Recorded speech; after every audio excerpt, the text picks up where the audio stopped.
eo amin'izay sehatry ny baolina kitra izay ihany fedina tompon-dakoka ny Ligue Analamanga kosa indray izy ity niditra teo amin'ny andro 7 ny faninanana tamin'izao faran'ny herinandro zao hoentiny namana Zakinora Kotomanana antsika ny famidinana ny voka-dalao rehetra nandritra ity andro 7 ity.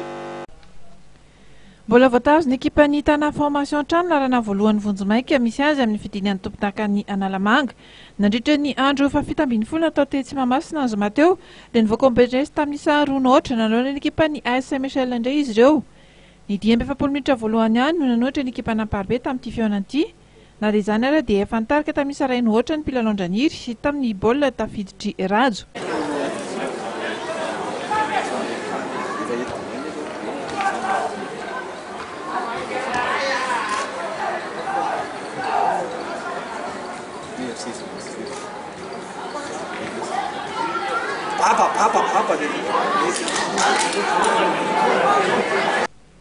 Teo amin'ny fizarapotana faharoa indray dia nanitra teraka ny Tana Formation atsikatra teo amin'ny mpilalao AS Michel ihany koa ny arerahana ka dia nanamora ny nampidirana sambatra ny baolina faharoa izany.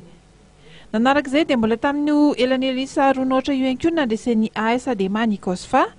ny alohan'ny fialan-tsasatra avokoa no nampidirany ekipan'ny Serana Permanide ireo baolina ireo tamin'ny alalan'ny Florent.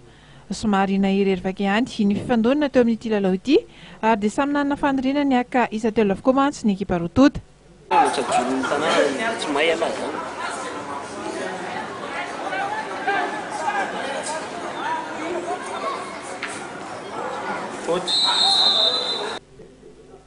Ary farany dia nisaraka ady sala roa ny ekipa ny COSPM sy ny Vesta Team. Tsahivina fevanisy ny lalao nikatroan'ny LGK Plus sy ny Mama FC tafiditra amin'ity andro 7 nataony Alarby tetsy Mahamasina ihany io ka dia nisaraka ady sala samby nisy ny tokony rotota. Itoy amin'ny faran'ny herinandro indray ny fifanana ka hiditra amin'ny andro 9